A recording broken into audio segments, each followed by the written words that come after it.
Okay. Okay. Then you put after 15 minutes small bella unda.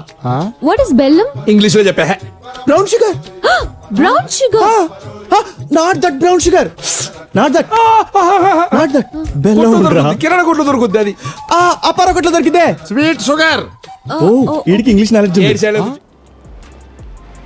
చూసారు కదా, చాలా ఫనీగా అనిపించింది కదా. ఇలా కాకుండా కరెక్ట్ వేలో ఇంగ్లీష్లో కిచెన్ ఇంగ్రీడియంట్స్ని ఎలా ప్రొనౌన్స్ చేయాలో చూద్దామా? సో ఇవాళ కొన్ని కిచెన్ ఇంగ్రీడియంట్స్ గురించి తెలుసుకుందాము. ఉప్పు సాల్ట్, బెల్లం జాగిరి, పసుపు టర్మరిక్, వెల్లుల్లి గార్లిక్. సో ఇలానే మీరు కూడా ఈజీగా ఇంగ్లీష్ నేర్చుకుందాం అనుకుంటున్నారా? So follow English partner Telugu.